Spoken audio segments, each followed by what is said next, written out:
a murder, a missing heirloom, and only Miss Marple sees the truth. Welcome to Enigma Obieto. I am your host Alexander. Where in the world are you solving this mystery from? Drop it in the comments. Your insights truly bring these stories to life. Here's how it all began. It was the sort of day that made one believe in the enduring charm of English summer swim, not hot breezy, not blustery, and above all, soaked in that honeyed light that gave the village of Heatherstone its postcard perfection. The vicarage garden was at its blooming best, with roses heavy on their stems, lavender lining the paths, and a trestle table groaning under an abundance of sponge cakes, cucumber sandwiches, and perfectly chilled elderflower cordial. The garden party had been organised by Mrs. Lavinia Fothergill, the vicar's wife, with her usual fervour for fundraising and flower arrangements. Proceeds were to benefit the restoration of the old church bell tower, a cause that, to the villagers' mild surprise, had found unexpected enthusiasm among the parishioners. Miss Jane Marple, in a pale lilac dress with a straw hat she had trimmed herself, sat beneath a striped awning, observing the proceedings with her characteristic serenity. She sipped her tea with polite detachment, her blue eyes quietly tracking the movements of the guests' chattering matrons, laughing children, and villagers both familiar and recently arrived. There was Major Everard Buller, retired from India, who had taken up beekeeping with the same military discipline he had once applied to campaigns. His booming laugh carried across the lawn as he regaled Mrs. Penelope Hawthorne with tales of tiger hunts and tribal diplomacy. Young Lydia Drake, the solicitor's daughter, fluttered about in a lemony yellow frock, trying hard to be noticed by Timothy Bryce, the handsome new schoolmaster. He, in turn, seemed far more interested in the quiet conversation of Miss Helena Brenter's recent arrival to Heatherstone and a woman whose beauty was as austere as it was striking. In the corner near the croquet hoops, Mrs. Edith Greaves, who managed the village antique shop, displayed a curious little item, a delicate porcelain sparrow, perched on a green glaze base. It had been donated, she claimed, by an anonymous benefactor for the charity auction later that afternoon. It's from the Savers collection, she said in a hushed, reverent tone to a knot of ladies. 19th century, I should think. Quite valuable, I dare say. Miss Marple's gaze rested briefly on the bird. She noted the fine detail in its wings, the faint chip on its tail, and the curious gleam in Mrs. Greaves's eyes as she stroked the base with proprietary affection. The chatter, the clink of teacups, the scent of rose water and pastries was all as perfectly ordinary as such gatherings could be, until the scream. It came from behind the garden shed, short, sharp, and unmistakably human. The party froze as Mrs. Lavinia Fothergill dropped a plate of Battenberg, and Major Buller's monocle fell straight into his cordial. A young boy came racing through the rose arch, face pale, voice shaking. "There's a man, he's on the ground. I think he's dead." Gasps rippled through the crowd like wind through wheat. Miss Marple did not gasp. She merely placed her cup back on its saucer with the faintest of clicks and rose with a grace that belied her age. Behind the garden shed, where the hollyhocks grew tall and unkempt, lay the crumpled body of Mr. Julian Fothergill, the vicar's younger brother, a scholar recently returned from the continent. His expression was frozen in surprise, one hand outstretched toward a patch of trampled alyssum, and just beside his lifeless fingers, almost absurd in its incongruity, lay a fragment of porcelain. It was the chipped tail of the porcelain sparrow. Miss Marple's eyes narrowed slightly, not in shock, nor even dismay, but in that quiet, unfathomable calculation that came only with long experience and a keen understanding of the darker layers beneath.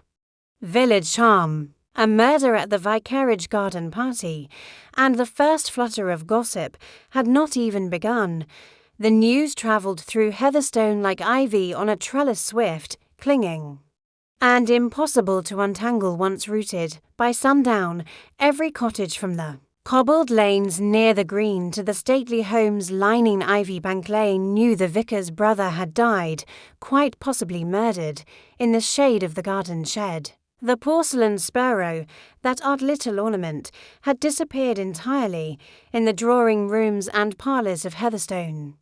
The villagers dissected the event with the same zeal they once applied to harvest festivals and baking competitions. They spoke in lower tones over pots of tea and clicked tongues in the butcher's queue. Everyone had a theory, and no one could agree on a single one. At the post office, Mrs. Hetty Prothero, who prided herself on knowing everyone's business before they did, declared it was clearly poison. He was pale, wasn't he, and sweating. I heard young Millie Crouch say he looked sort of waxy. Poison, I'll bet you anything. Something foreign he brought back from abroad. Mr. Doughty, the grocer, countered this with firm logic as he sliced cheddar for a customer. Don't be daft, Hetty. A man keeled over beside a broken bit of china, likely took a knock to the head, could have slipped on them flower clippings the vicar's lad was trimming. Others weren't so sure. The fact that the sparrow was missing now was strange. Mrs. Greaves was particularly distraught, as she explained repeatedly to anyone willing to listen. I swear I placed it right on the velvet square beside the snuff box and the Staffordshire Spaniel. It's not just gone, it's been taken. And someone did that while poor Julian was while her eyes would brim. But tears never quite fell. Instead, she'd purse her lips and stare meaningfully at whoever was closest. Back at the vicarage, things were quiet in the wake of the constable's brief investigation. Constable Rowntree had dutifully arrived within 30 minutes of the discovery. A rotund man with flushed cheeks and shoes always slightly dusty, regardless of the weather. He had cordoned off the garden, fumbled with a notepad, and scribbled statements from those who'd seen the body first, namely young Charlie Finch, the boy who'd found him, and Mrs. Lavinia Fothergill, who had followed the scream moments later. Julian's body had been removed by sunset, his belongings collected in a brown paper bag, and the broken porcelain shard tucked carefully into evidence by the village constable himself. No one was to leave the village, he'd said, not until the coroner had his say and Inspector Cray arrived from the county headquarters. There was talk of bringing in someone from Scotland Yard, though the very idea had made Miss Marple smile quietly over her knitting. She had returned home before twilight, her steps slow but steady, her mind cataloguing every glance, every tremble in a voice, every peculiar silence. That evening, Miss Marple received a visitor. It was Mrs. Fothergill, her gloves still in hand, and her face blotchy from crying or possibly exhaustion. She sat on Miss Marple's neat floral settee with a sigh that seemed to escape her bones. I do hope I'm not imposing, Jane. I just didn't know where else to go. Not at all, Miss Marple said gently. A cup of tea, perhaps, Mrs. Fothergill nodded. Staring absently at the vase of sweet peas on the windowsill, Miss Marple bustled away. For a moment, returning with a tray that rattled only slightly, setting down a delicate rose-patterned teapot to cups and a plate of shortbread. She poured, added milk, and waited. It's also ghastly, said Lavinia finally, taking the cup with both hands. Julian was always rather odd, you know, brilliant, of course, but solitary. I don't think he had more than a handful of friends in the world. Miss Marple smiled faintly. It is often the brilliant ones who prefer their own company. I just don't understand why anyone would wish him harm. He barely spoke to anyone at the party. Spent most of it walking near the ivy wall or scribbling in that little notebook of his. A notebook? Miss Marple echoed mildly.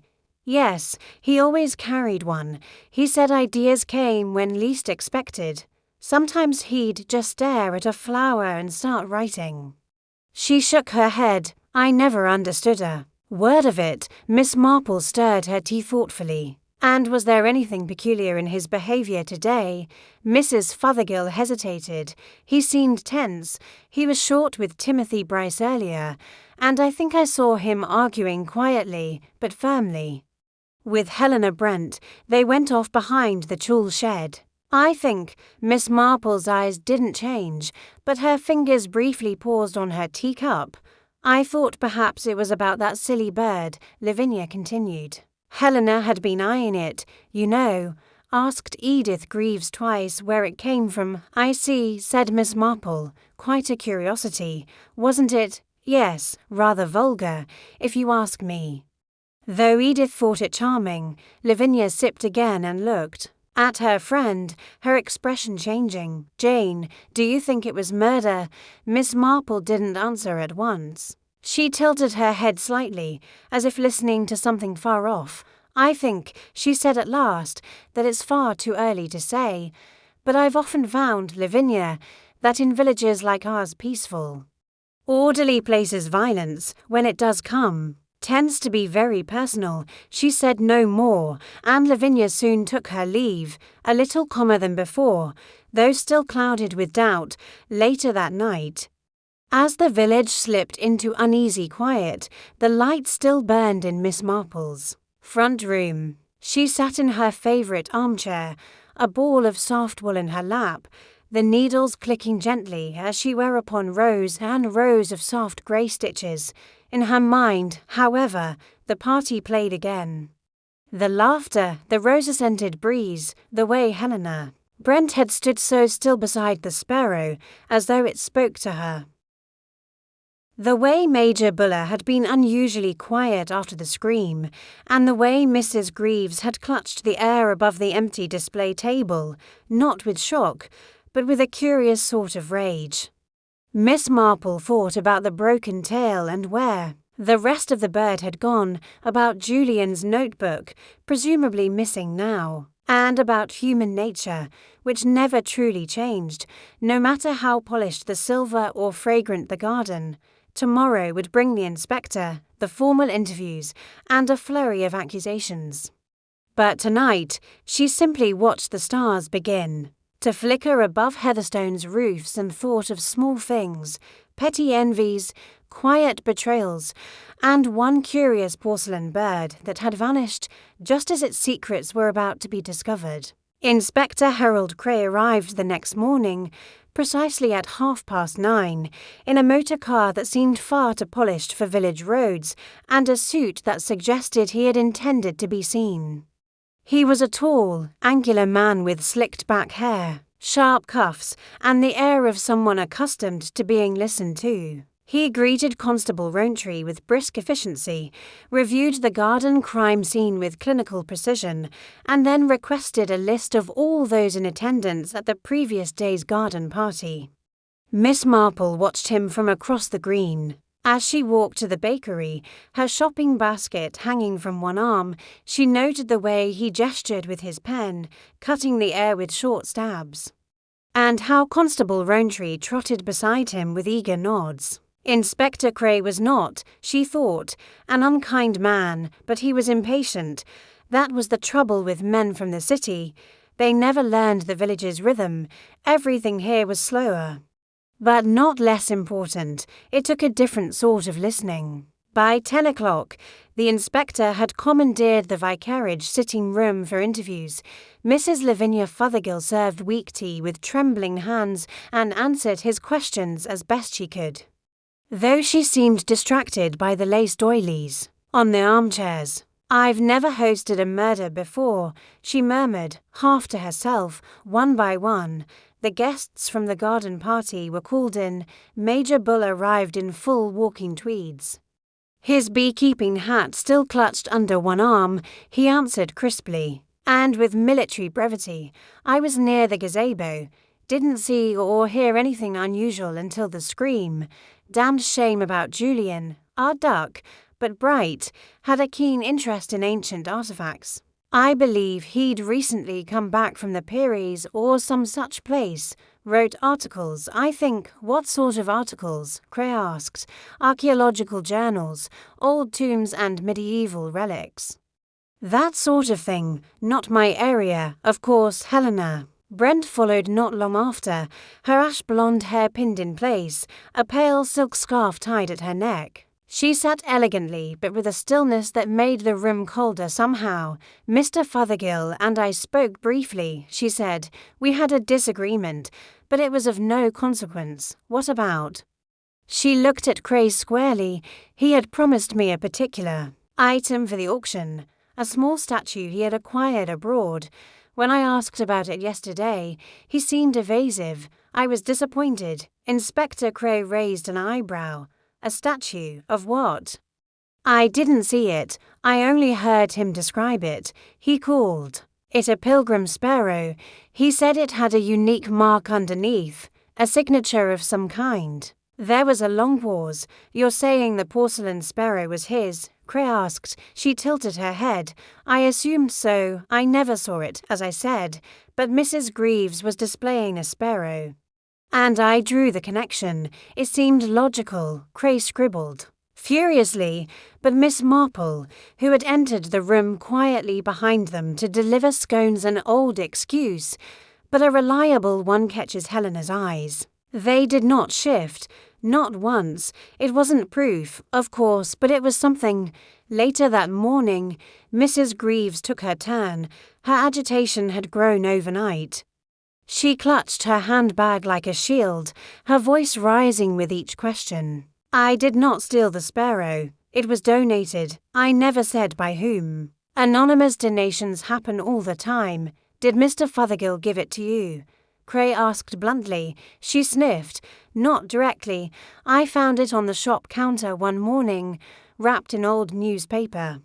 There was no note, but I knew it was special. I thought it would bring in a decent sum for the restoration fund.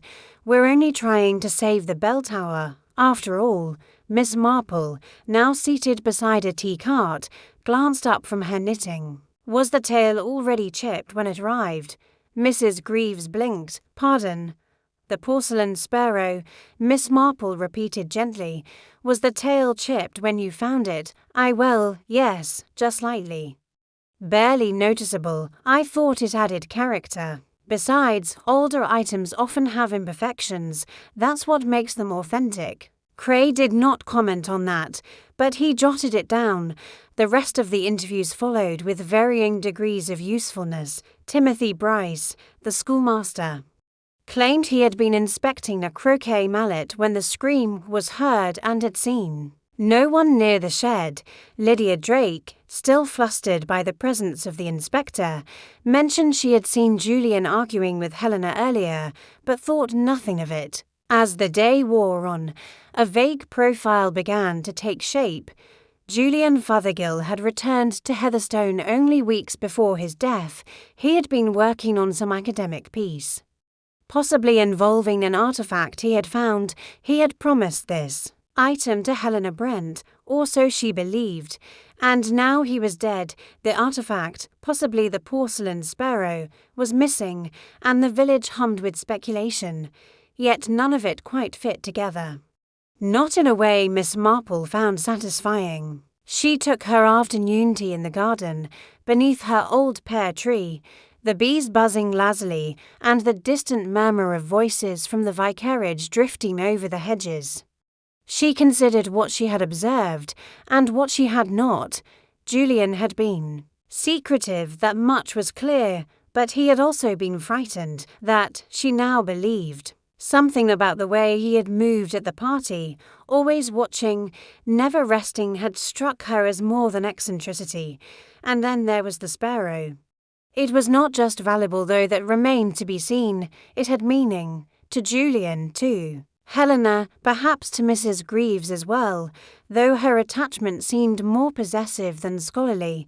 Miss Marple rose from her chair and stepped into the small shed at the back of her garden. There, among old pots and gardening gloves, was her own modest collection of village antiques. She took down a book on English porcelain and turned to the section on bird figurines. After a moment, she found it, a Sevrestall sparrow, green, base, limited run, but more curious still was the note beneath it. often confused with devotional artifacts from the Pilgrim Order of Vienne. These figurines occasionally bore a false mark beneath the base and imitation seal once thought to grant protection to trifle. As Miss Marple frowned, a pilgrim sparrow, and a false seal, could it be that Julian had uncovered something more than decorative? She closed the book slowly. Somewhere, someone had killed to keep a secret. Perhaps not about the sparrow itself, but about what it represented, and that secret, Miss Marple knew, was nestled beneath the polite words and practiced alibis of Heatherstone's most respectable faces. It was time, she thought, to pay a visit to young Charlie Finch. After all, it was he who had found the body, and children, she had long ago discovered, saw far more than adults gave them credit for. Young Charlie Finch was found where he usually was, in the early hours of the afternoon, sitting cross-legged by the duck pond, flicking pebbles into the water and keeping a cautious eye on the waddling brown drake that had a penchant for nipping things. As Miss Marple approached with a quiet grace, her cane tapping lightly on the path, and a folded packet of barley sugar in her handbag. A small bribe she had learned from long experience never to fail with boys of a certain age. Charlie looked up. As she neared, his expression guarded but curious. Children in Heatherstone had been raised to be respectful to Miss Marple, but they also harboured a slight awe of her, as though she might see straight through to the last time they'd told her. "Fib, I thought you might like a sweet," she said pleasantly, offering him the paper packet. Charlie hesitated a moment, then took it with a shy nod. "Thanks, Miss Marple." She sat beside him on the bench, adjusting her shawl. "It's been a rather strange few days, hasn't it?" "You must have had quite a shock." He chewed slowly, his eyes flicking toward the edge of the pond. "I didn't mean to find him. I was just looking for that missing croquet ball. Billy Hammond hit it too hard, and it rolled off near the compost bins." "You were very brave," she said gently. Not everyone would have had the presence of mind to call for help straight away. He shrugged, uncomfortable with praise. He was just lying there, still as anything. I thought maybe he fainted. But when I got closer, I saw his eyes were all strange, like glassy, and then I saw a little bit of broken pottery near his hand. Miss Marple's voice was light. "Did you touch anything?" "No, ma'am. Only ran to get Mrs. Fothergill." "That's good. Very sensible. Tell me, Charlie, did you see anyone near the shed before that?" He furrowed his brow in thought. "Not really. I heard voices. Someone was talking low, sort of whispery. I didn't catch what they said, but I thought it might be Mr. Bryce. He has a voice like that when he tells us about history stuff." Miss Marple smiled. "That's quite an ear you have. Did you see him there?" He shook his head. "No, just heard it. Then I heard the birds go quiet, and then a thump, like someone dropped a sack, and the voices stopped. Yeah, all quiet after that. That's when I looked round the corner." She patted his hand. "You've been a great help, Charlie. Thank you." As she walked away, Miss Marple turned the information over in her mind. A thump, voices, the peculiar stillness before the scream. She would have to speak with Timothy Bryce again. Though he struck her as a man more curious than cunning, still, one could never tell. Passionate beliefs could drive otherwise mild people to dangerous things. Back at the vicarage, Inspector Cray had turned his attention to what he called tangible leads. He'd had the garden re-examined, ordered the broken shard of porcelain sent to the county lab for analysis, and was now preparing to search the antique shop for clues. Mrs. Greaves, who had consented to the inspection only after a half-hour of protest and the vicar's quiet persuasion, hovered near the shop's till like a broody hen. "I demand to be present," she insisted. "There are items in here worth more than you make in a month." Cray gave her a tired look. "No one's accusing you of theft, Mrs. Greaves. We're merely tracing the item's origin." You said to yourself you received the sparrow anonymously. Exactly. That's what makes all this so ridiculous, or very convenient, muttered Cray under his breath. Pushing through to the back storage room, the inspector found little of us dusty. Ledgers, old shipping invoices, nothing recent to indicate the sparrow's provenance. Still, he marked a few documents for further review. Meanwhile, the village buzzed with a new certainty that Helena Brent had quarrelled with Julian about the porcelain bird. More than one person claimed to have seen her gesturing sharply by the rose arbour, her face pale with fury. Others had spotted her wandering near the rear garden just minutes before the scream. The rumours spread, embellished with each telling. In truth, Helena had returned to her cottage on the edge of the village and had spoken to no one since her interview.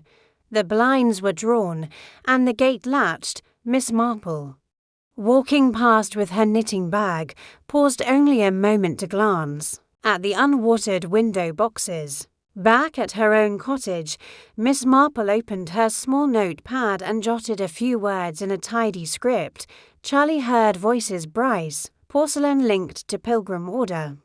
Helena claimed a promised item by Julian Sparrow missing, deliberately taken, or hidden. There were too many open ends, and none quite tied the knot. She thought again of the phrase Helena had used as Pilgrim Sparrow, not a common expression. Julian's notes, now missing, might have provided clarity. Miss Marple had learned long ago that in any mystery, one must examine not only what was said, but who had reason to lie or leave things out.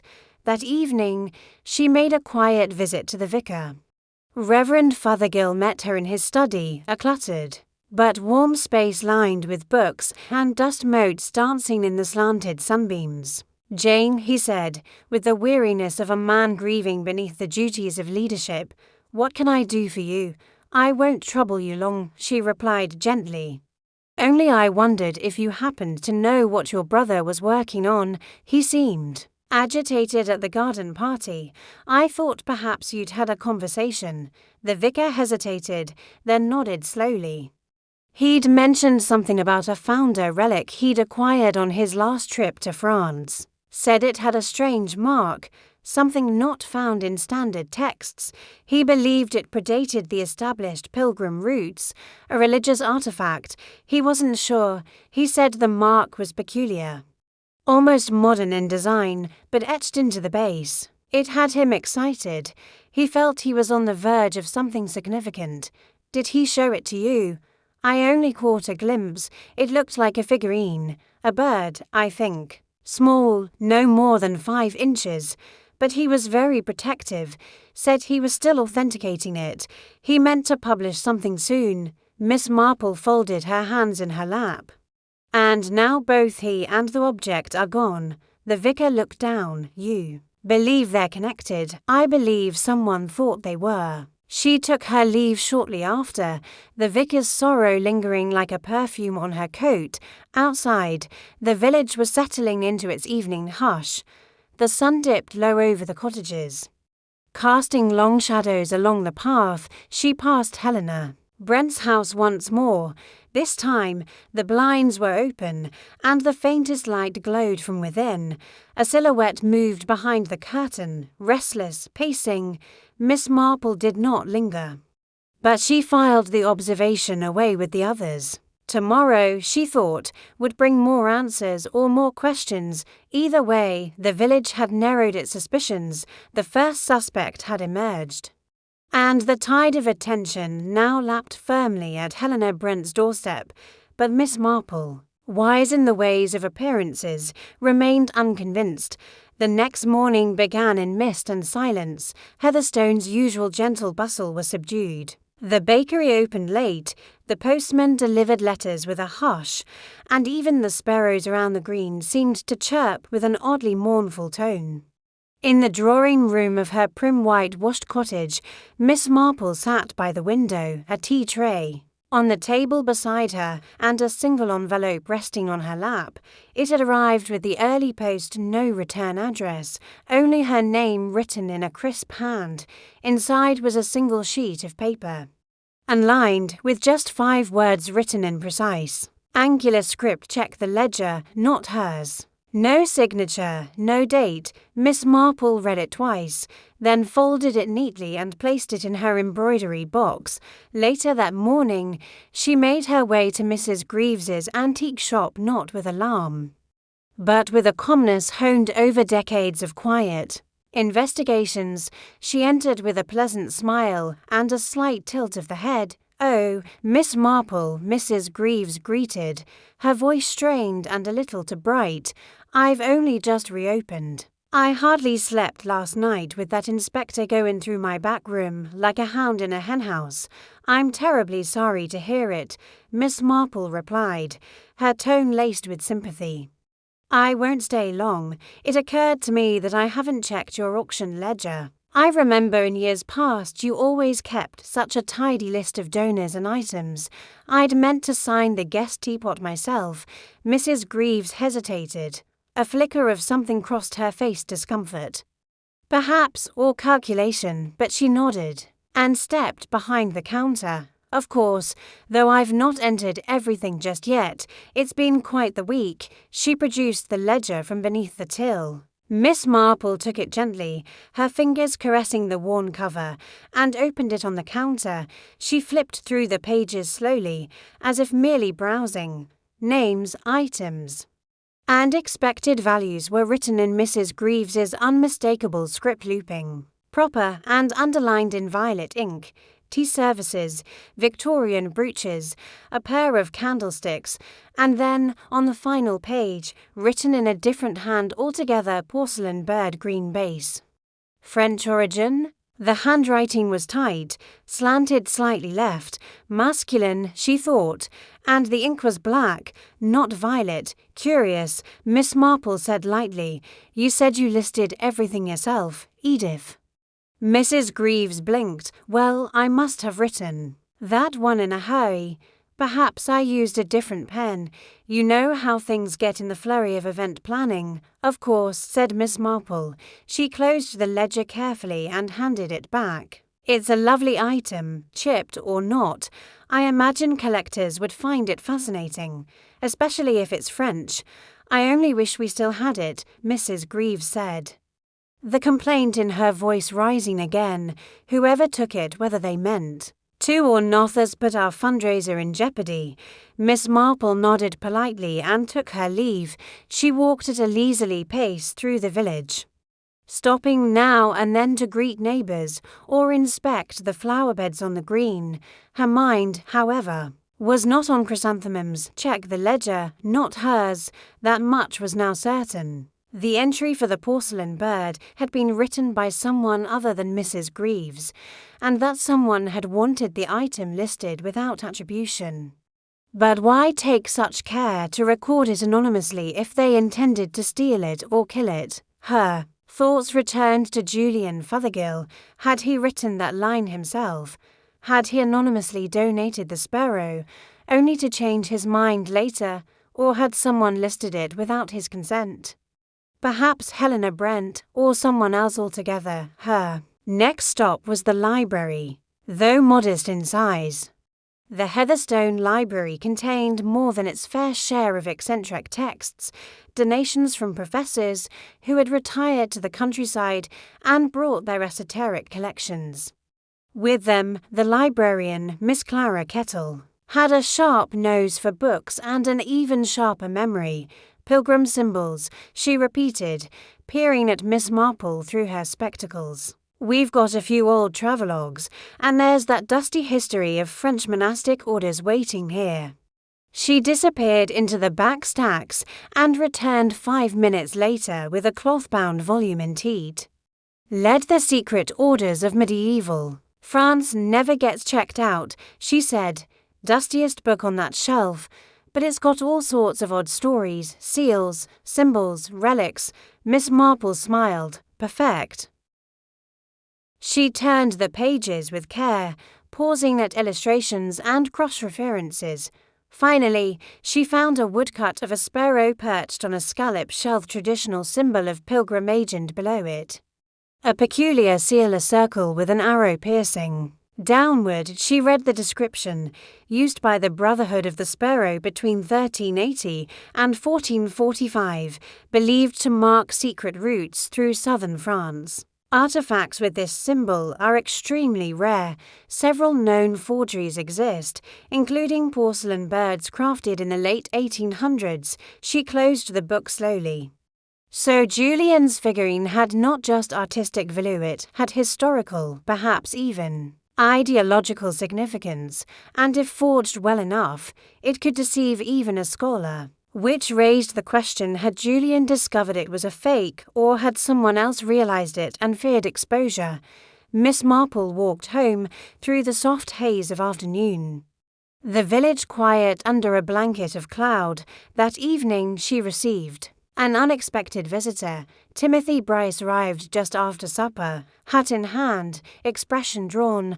"I hope I'm not intruding," he said, "only I've been thinking about what happened. And I remembered something odd." Miss Marple gestured to the fireside chair. "Do sit down. Would you like tea?" He declined with a shake of the head.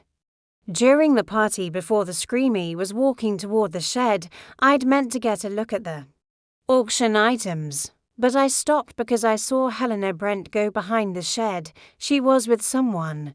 "Do you know who?" "No, their backs were turned, but they were taller than she was, and holding something in a cloth. I assumed it was one of the auction pieces. Maybe the sparrow." "Did you see her again afterward?" He hesitated. "Only briefly. She passed me near the lavender hedge. She looked shaken, flustered." "Did she say anything?" He nodded slowly. "She said it wasn't meant to happen." Miss Marple's eyes flickered. I thought she meant the argument, but now he trailed off. "You've done well to come forward, Mr. Bryce," she said quietly. "The truth often arrives in fragments. Sometimes it takes a second glance to see its shape." As the fire crackled and Bryce took his leave, Miss Marple sat back in her chair. She now had more than a motive. She had a clue, a missing identity, a hidden handwriting, a fragment of dialogue. Something had happened behind that shed, something more complex than jealousy or theft. And the person who held the cloth, who held the sparrow, had also held the truth. Miss Marple reached for her notebook once more. The final threads of the tapestry were beginning to show. By the following day, Heatherstone was no longer merely uneasy, it was restless. Conversations that had once flowed easily over tea and scones now came in halting murmurs, glances darting nervously between sentences. The village was holding its breath, and each resident seemed to wonder who might next find themselves on the inspector's list, or worse, the subject of another morning's grim discovery. The porcelain sparrow remained missing, and despite Inspector Cray's efforts, no one had come forward with information on its whereabouts. The constable had searched garden sheds and attics. He had even turned out the drawers of Mrs. Kettle's unused sewing bureau, much to her indignation. Miss Marple, however, did not search drawers. She listened, and she watched. It was during one such quiet morning walk, her basket of wool tucked under her arm, that she came across Lydia Drake.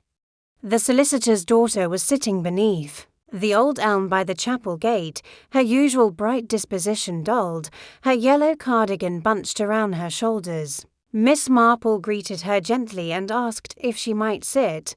Lydia nodded, and for a moment they said nothing. "It's all anyone talks about," Lydia said eventually. "Julien's death, and now Helena. I saw two women at the grocer's whispering about her as though she'd already been found guilty.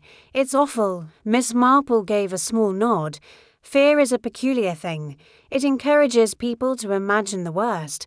But it wasn't Helena," Lydia said, her voice suddenly firm. "I know she can be distant, cold, even, but she wouldn't kill someone." Miss Marple glanced at her thoughtfully. "Have you known her for a long time?" "Since she moved here. A few months now. We've had tea. She told me once that she came to Heatherstone to get away from things. She didn't say what. But I sensed something painful." Miss Marple hesitated. A moment.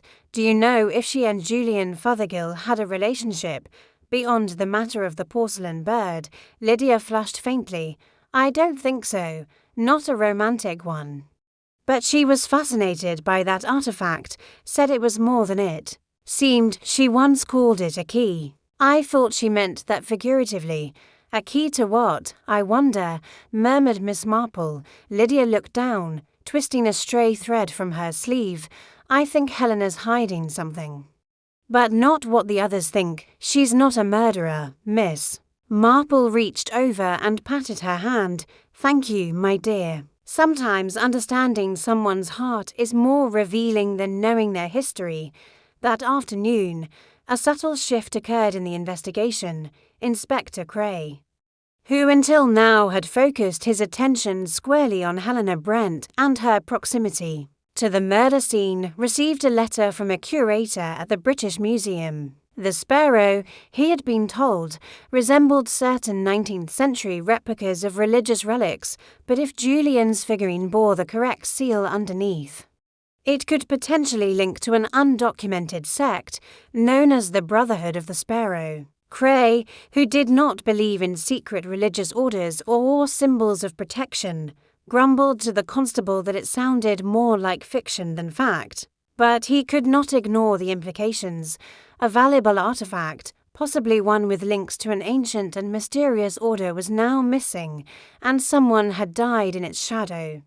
He returned to question Helena Brent once more. This time she did not receive him in her drawing room. Instead, she met him in her small walled garden, pruning lavender with practiced precision. I've told you everything I can, Inspector, she said coolly, not looking up from her shears. You were seen arguing with Julian Fothergill shortly before his death. Yes, I asked him about the bird. He denied knowing anything. I didn't believe him. Why not? She paused, then lowered her shears, because he had shown it to me the week before. Briefly, he told me it was significant, that it might change how we view pilgrimage routes in medieval France. I begged him to submit it for academic review, but he didn't. No, he said he needed to be sure it was real, that he had enemies. Enemies, Cray repeated. Helena turned to face him fully. I assumed he meant rival scholars, but now I'm not. Sure, he seemed frightened, distracted. That day at the garden party, he looked over his shoulder constantly, and when I confronted him about the sparrow, he panicked. Said I should forget it, that it was dangerous, dangerous. That's the word he used.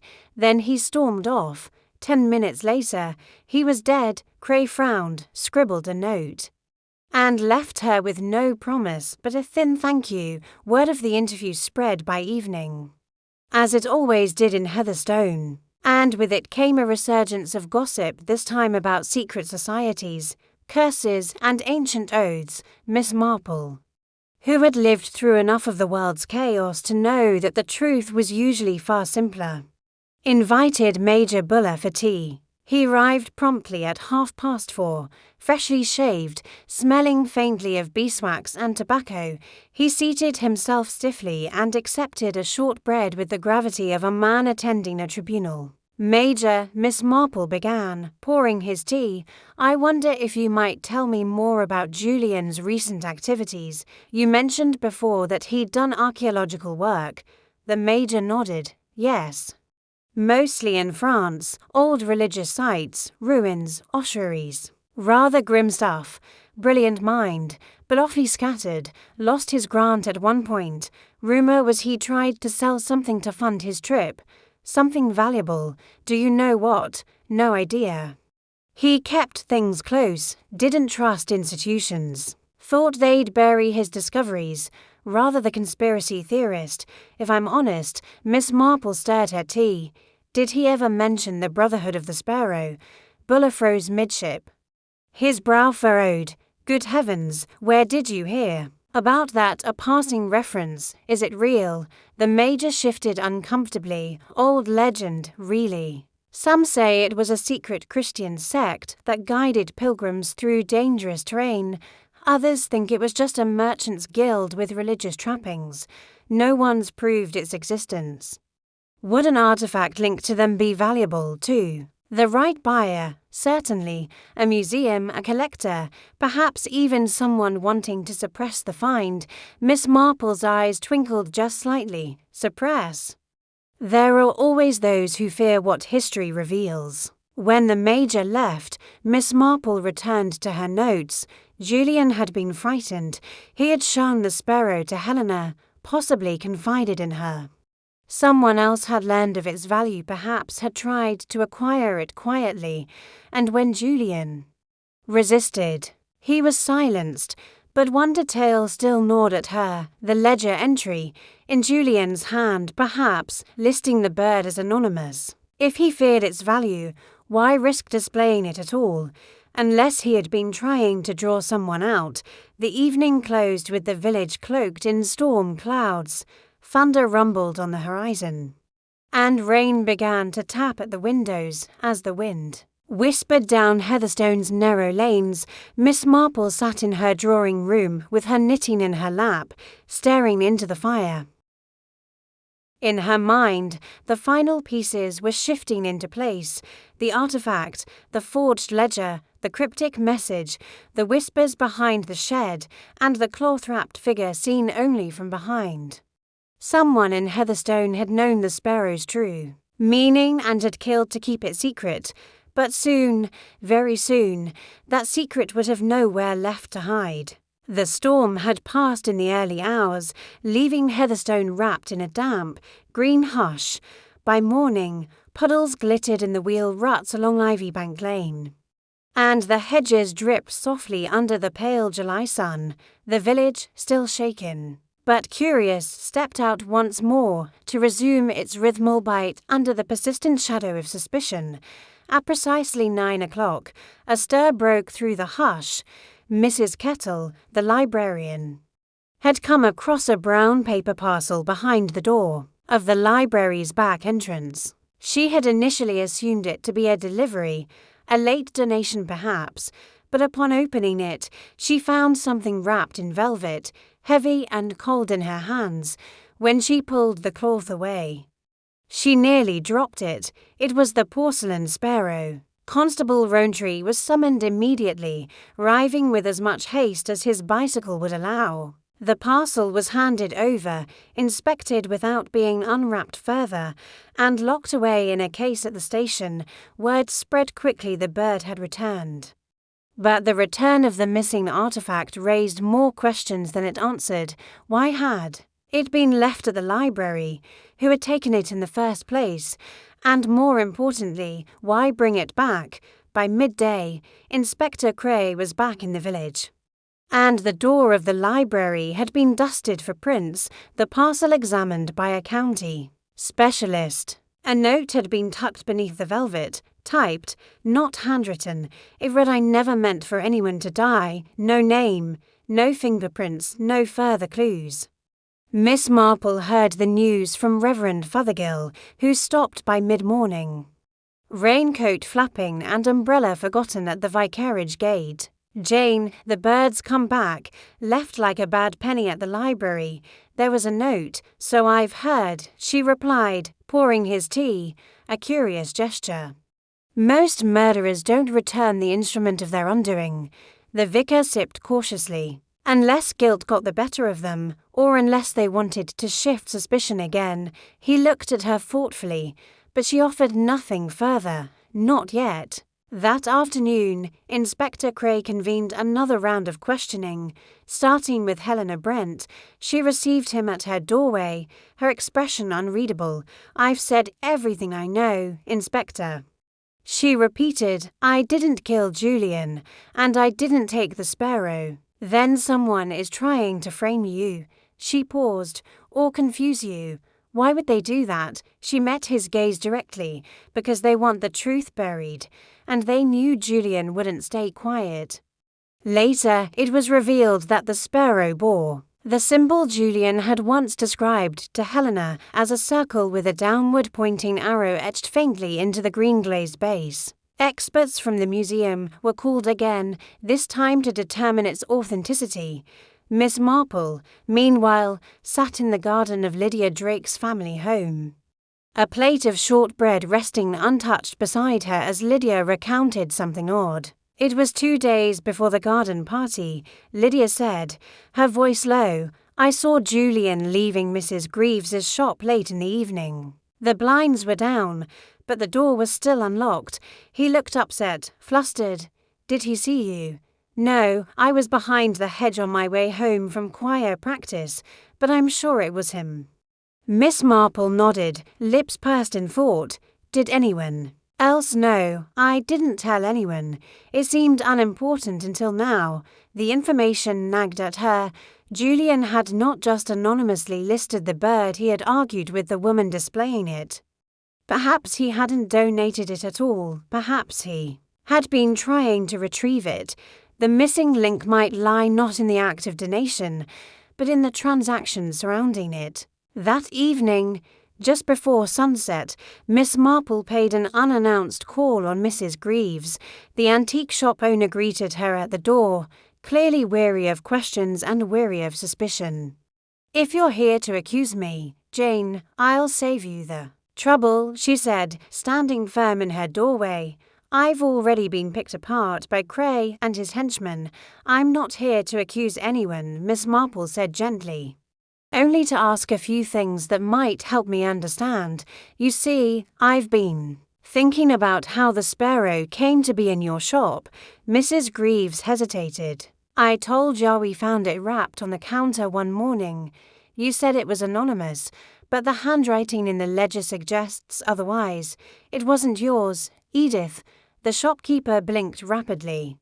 Well, no, but I thought it didn't matter. I assumed it had come from Julian, or perhaps Helena. Why would Julian list it anonymously? I thought perhaps he didn't want to make a fuss. He always acted like he was above the village's little affairs, but Julian wasn't shy about his discoveries, was he? In fact, I believe he was trying to draw attention to this one. I wonder if someone else added it without his consent, and he tried to take it back. Mrs. Greaves folded her arms. But her mouth trembled ever so slightly. He came that evening, she admitted, almost whispering. He accused me of stealing it, said I had no right. I told him it had been dropped off, and he stormed off, said I'd regret it. Miss Marple said nothing. Silence, she had learned, often coaxed truth from the reluctant. I thought it was just bluster. He was always dramatic. I never imagined. Her voice faltered. Miss Marple reached out and touched her arm lightly. You didn't kill him, Edith, but you may have made yourself vulnerable to someone who did. That night, as the lamplight flickered through Miss Marple's lace curtains, she sat by the hearth with her notebook, reviewing each piece again. The sparrow had been taken, hidden, and returned. Why to confuse or to absolve? The typed note had said I never meant for anyone to die, a cry of guilt or misdirection. Julian had visited the shop late. He had argued. He had feared exposure. Someone else had known the bird was valuable, had seen the mark or guessed at its importance. And somewhere in this tight little village, where everyone knew each other's habits but not always their secrets, the murderer still walked freely. Miss Marple gazed into the fire, her knitting idle in her lap. She was close now. She could feel it, not in the evidence, not in any object or analysis, but in the tremors of behavior. A glance too cautious, a word too quick to deny. Tomorrow she will begin her final test. One quiet conversation, one psychological game, and if she was right, the porcelain sparrow would sing its last song in Heatherstone. The morning air held a crispness that whispered of a changing season, though it was still the height of summer. A low mist curled in the hollows around Heatherstone's green, softening the village's edges and casting its cottages in a hazy half-light. By the time the sun broke through the clouds, Miss Marple had already made her decision. She had spent the better part of the night considering each player, each motive, and the curious sequence of events that had followed Julian Fothergill's death. The artifact had vanished, only to be returned. A typed note had arrived, impersonal yet revealing. A ledger entry had been forged, but more than anything, there had been behaviour fearful, secretive, inconsistent, and in Miss Marple's world, human behaviour was the truest evidence of all, just after 10 o'clock. She stepped out of her cottage and walked with her usual unhurried pace toward the schoolhouse. A few children were playing marbles near the hedgerow, their voices rising with laughter and protest. The door to the school was open, and inside. The air was filled with chalk dust and the scent of old books. Timothy Bryce was tidying up his desk when Miss Marple knocked lightly on the door frame. "Miss Marple," he said, surprised but not displeased. "What brings you here?" "Just an old woman with a curiosity," she said mildly. "I was hoping for a moment of your time, of course." He pulled out a chair for her and poured a cup of tea from a thermos on his desk. "I must say," he added as he sat down opposite her, "I've been quite shaken by all this." "I can't remember a time when Heatherstone felt so unsettled," Miss Marple accepted the tea with a smile. "It is strange how a single object, so small and seemingly unimportant, can stir so many emotions." "The sparrow, you mean? Yes, it's back now, of course, but the mystery remains." Timothy nodded. "I heard about the note. I suppose whoever left it regrets their actions, perhaps," said Miss Marple. "But then again, regret and fear can often produce the same behaviours." There was a flicker of something in his expression too brief for most to notice, but not for her. "You mentioned before that you saw Helena Brent behind the shed," she continued, "and that she seemed shaken when she passed you, yet you only came forward with that information later." He shifted slightly. "I didn't think it was important at first." "No," she said gently, "you didn't want to be drawn in." He looked down at his hands. "Miss Marple," he said finally, "if you're implying something I'm not implying, Mr. Bryce, I'm observing. You see, I've known many young men like you, clever, composed, quietly ambitious. And I've learned that sometimes such men become very dangerous when they believe their futures are threatened." He stared at her now, the smile fading from his lips. "Julian Fothergill had something you wanted," she said, her voice calm. "Something that could change the course of your life. A discovery, perhaps, that you hoped to claim for yourself." He laughed with a brittle, unconvincing sound. "That's absurd. I'm a schoolmaster, Miss Marple. I've never even held an archaeological degree." "No," she agreed, "but you studied history. You knew the legends, and you were clever enough to recognize the sparrow's significance. Julian trusted you and he told you things about the seal, about the Brotherhood. Perhaps he even showed you his notes." His silence stretched between them like a drawn string. "I believe," she continued, "that you encouraged Julian to submit the artifact to an academic institution. When he refused, when he insisted on his own terms, you saw your chance slipping away." "That's conjecture," he said hoarsely, "perhaps, but then why, after the murder, did you say Helena had whispered? It wasn't meant to happen." "You told me you only saw her pass you, that she was flustered." "Yes, but there was no mention of words. You added that detail later, conveniently." Timothy rose from his chair. "This is ridiculous." Miss Marple remained seated, her tone gentle. "You thought placing suspicion on Helena would shift the investigation, and when that didn't work, you returned the sparrow. You typed the note to appear remorseful, to suggest a thief frightened by consequence. But remorse is not the same as innocence, Mr. Bryce." His hands clenched at his sides. "You have no proof." "No," she said, rising slowly to her feet, "not of the kind police rely on, but you're a man of the mind, not of violence. I believe Julian confronted you, perhaps even threatened to expose you. At that moment, something snapped. It may have been an accident, a shove, a fall. But once it happened, you saw the opportunity to take the sparrow, destroy the notes, and let suspicion fall elsewhere." He said nothing. "Your mistake," she added, "was in trying to be too clever." The ledger entry was not in Mrs. Greaves's hand, and only a scholar or someone pretending to be one would have listed French origin, with such academic tentativeness, for a long moment. The only sound was the ticking of the old wall clock in the corner. Then Timothy sighed. "I didn't mean for it to happen," he said quietly. "He pushed me too far, said I wasn't worthy, that I'd never be more than a schoolteacher. I only wanted to scare him. But he slipped, hit his head. I panicked." Miss Marple gave him a long, steady look. "It is often pride, not hatred, that drives us to our worst acts." He turned away. Shoulders slumped. "What now? You'll do the right thing," she said simply. "I believe you still know how." Miss Marple left the schoolhouse and walked slowly back toward her cottage. Past the hedgerows and honeysuckle, the air growing warmer with each passing minute. She did not need to go to the Politeness wood. He had reached the end of his path, and she had offered him the dignity of truth. As she stepped into her garden and laid her knitting across the chair, she looked up at the sky. A deep, clear blue, the porcelain sparrow had revealed more than a secret sect or a historical oddity.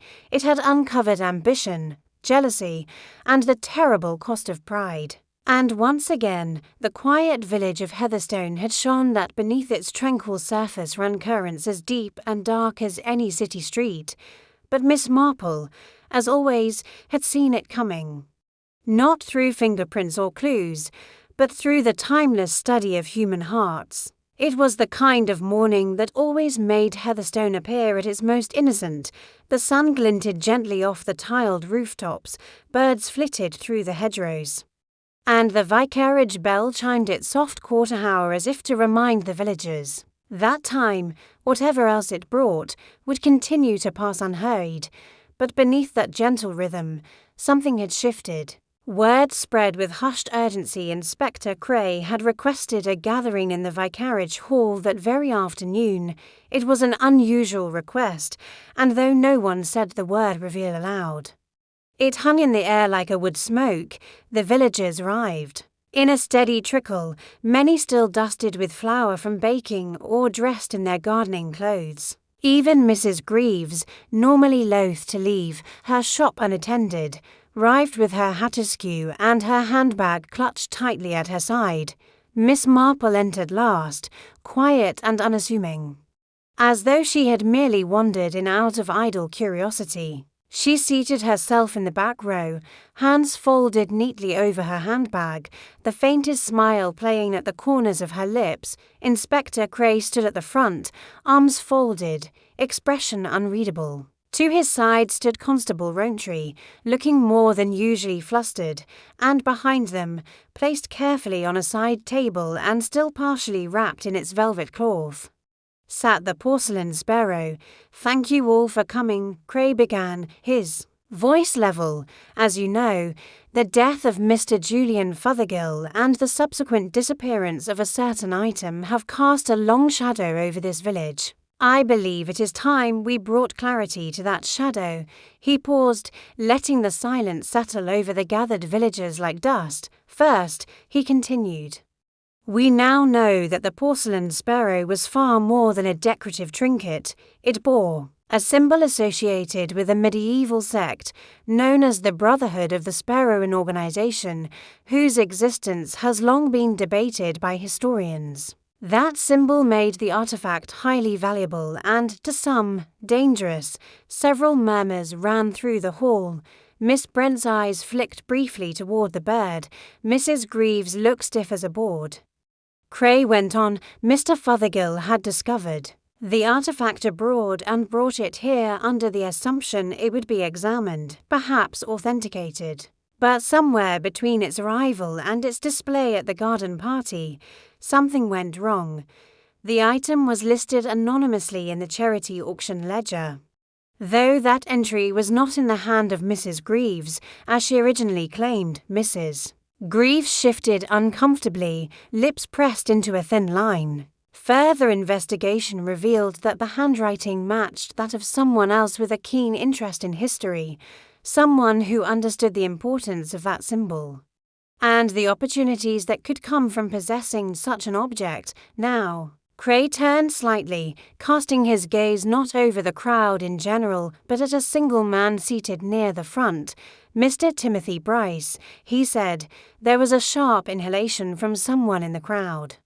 Lydia Drake let out a soft gasp and pressed her hand to her mouth. Timothy Bryce stood slowly. His expression was pale, his lips parted but speechless. Cray nodded once. Yesterday morning, Mr. Bryce voluntarily came to me and gave a full statement.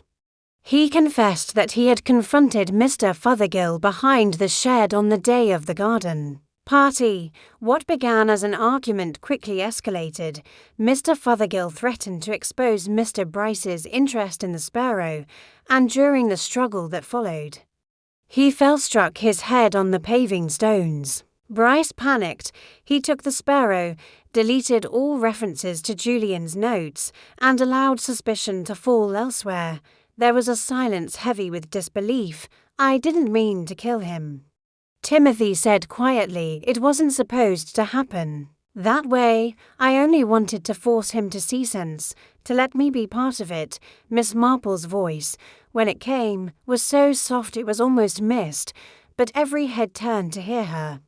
You saw a future for yourself, she said gently, beyond the confines of this village, beyond the schoolhouse, and when Julian refused to open that door, you tried to force it open. But doors opened that way rarely stay open for long. Timothy bowed his head. Miss Marple, Cray said after a moment, has provided invaluable insight during this investigation. It was she who noticed the handwriting discrepancy, who identified the behavioral inconsistencies, and who prompted Mr. Bryce's confession.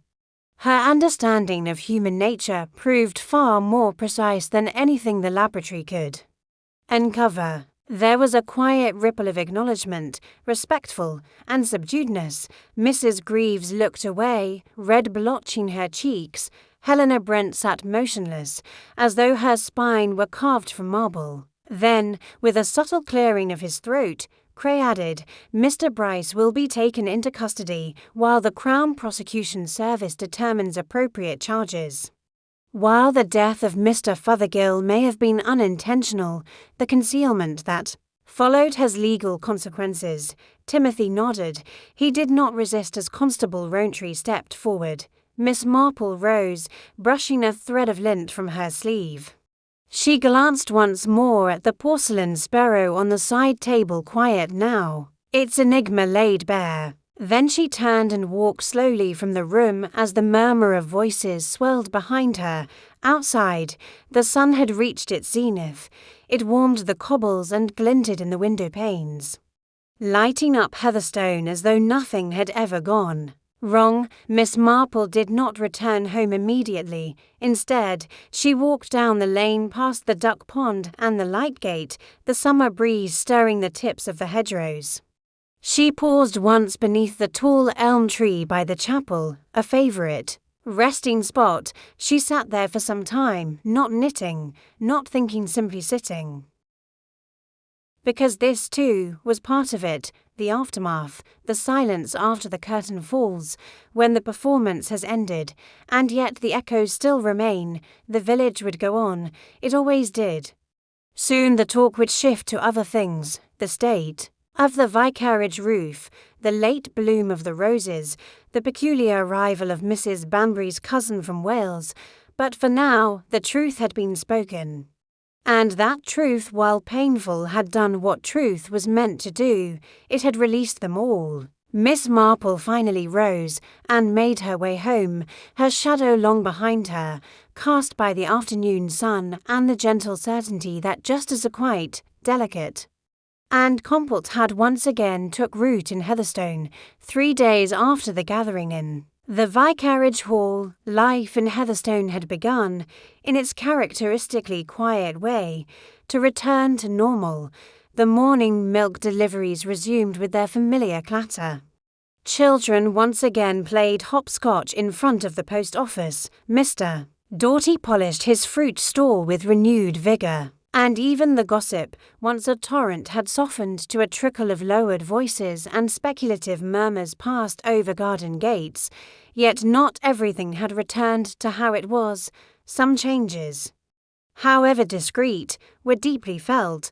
At the schoolhouse, the doors remained shut. A sign had been pinned to the notice board closed until further notice. Most of the villagers knew why, though few spoke of it. Parents explained the absence to their children as a sort of extended holiday. Timothy Bryce had been escorted from the village with little fanfare and arrest without spectacle, much as the man himself had always been. There were whispers of a trial to come, and perhaps even a lighter sentence than one might expect, given the nature of the death. But Heatherstone was not a place that liked to dwell on such unpleasantness. Instead, it busied itself with repair. The sparrow, that curious porcelain object that had disrupted so much, had been claimed by a team from the British Museum, its authenticity confirmed, though its full significance would likely be debated for years. The village had been promised a small plaque of acknowledgement, and Mrs. Greaves had already begun telling visitors that her shop had once housed a piece of European history. The velvet cloth in her display case now covered an empty spot, left intentionally vacant. Helena Brent had returned to her cottage, and while she walked with a slightly heavier step, she held her head high. The villagers, sensing her innocence had been confirmed, now approached her with cautious kindness. She accepted their sympathy with polite detachment, but her eyes remained distant. One afternoon, she visited Miss Marple with a small bouquet of yellow roses and an expression of quiet gratitude. "I don't think I'll stay in Heatherstone," she admitted over tea. "I came here to escape the noise. But noise has a way of finding us, doesn't it?" Miss Marple nodded. "It does, though sometimes it's the silence that's more dangerous." Helena smiled faintly and said nothing more. As for Miss Marple, she resumed her routines with the same gentle order that defined her life: morning walks, afternoon teas, a bit of knitting by the fire in the evenings. The sparrow case had left her with a slight ache behind the eyes, a reminder of how even the smallest things chipped figurine. A raised voice behind a shed could unravel entire lives. She received a letter from Inspector Cray the following week, typed, formal, but respectful in tone. "Your assistance in the investigation was noted with high regard. Though unconventional, your observations proved essential. I trust Heatherstone is in capable hands." Cray, Miss Marple smiled as she folded the letter and tucked it into her desk drawer. Alongside other tokens of a life spent quietly but keenly observing the world, that Sunday, the church bell rang. Again a clear, strong sound that echoed across the green. The repair fund, bolstered by renewed donations, had finally allowed for the first proper restoration work. The congregation gathered early, their faces bright, their voices lifted in song and prayer. There was a sense of closure in the air, though few would say it aloud. After the service, the villagers spilled out into the sunshine. Mrs. Fothergill handed out biscuits and lemon barley water. Major Buller declared the bell's tone decidedly more noble than before. Even Lydia Drake seemed lighter, her laughter no longer shadowed by worry. Miss Marple stood beneath the old yew tree at the edge of the graveyard, her parasol raised against the light. Lavinia Fothergill joined her there, brushing a crumb from her sleeve. "It feels like it's over, doesn't it?" Lavinia said quietly. Miss Marple nodded. "As much as anything ever is." They stood in companionable silence for a time, watching as children raced each other across the grass. "I sometimes wonder," Lavinia murmured, "how we managed before. When something terrible happens, it feels as though the world must end. But then the kettle still whistles, the sun still rises, and you realize the world doesn't belong to tragedy alone." Miss Marple looked at her kindly. "No, but we mustn't forget the tragedy, either. It teaches us, reminds us of what lies beneath." "The surface," Lavinia nodded. "You always see it, don't you? The cracks. I watch for them, Miss Marple said simply. Most people are terribly good at hiding their faults, but under pressure, well, that's when the truth begins to seep through. Later that evening, alone once more in her cottage, Miss Marple settled into her armchair by the window. The fire crackled gently. A breeze lifted the lace curtain beside her, carrying in the scent of lavender and honeysuckle. She opened her notebook, the pages filled with notes from the past fortnight, names, observations, fragments of overheard conversations. She glanced at the final entry. Truth is not always loud. Sometimes it waits, folded within silence, until someone takes the time to unfold it. She closed the notebook and set it aside. Outside, Heatherstone grew quiet again. The evening light softened the village's corners, casting long shadows that seemed to embrace rather than haunt. The Porcelain Sparrow, now miles away in a museum case, had become a curiosity for scholars and visitors, its history preserved in glass and ink. But for those in Heatherstone, it would always be remembered differently as the catalyst for a tragedy, a lesson in ambition, and the strange way that secrets can nest in the most delicate of things. Miss Marple took up her knitting, the needles clicking softly. With each stitch, the events of the past days slipped further behind her, never forgotten, but neatly filed away. And as the stars began to dot the night sky above the quiet village, she sat quietly, one eye on her pattern, the others always watching the world, because even in the most peaceful of places, Miss Marple knew there would always be something worth observing, and someone who needed watching.